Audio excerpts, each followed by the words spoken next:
Sahabat Vanessa Angel, Marisha Icha telah melakukan pertemuan secara virtual dengan Kementerian Sosial Kemensos pada Selasa, tanggal 11 Januari tahun 2022 pukul 10 waktu Indonesia Barat.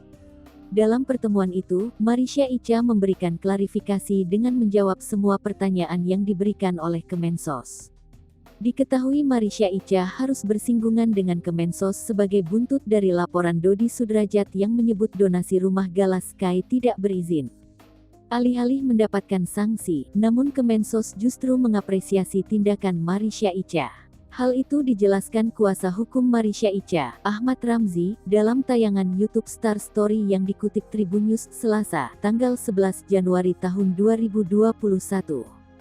Kemensos mengapresiasi apa yang dilakukan Mbak Marisha dalam mengumpulkan dana untuk Gala, terang Ahmad Ramzi.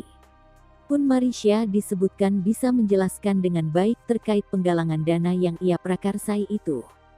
Ditegaskan kini persoalan donasi rumah Gala Sky yang sempat disebut tidak berizin itu kini telah selesai. Semua dijelaskan dengan baik oleh klien saya.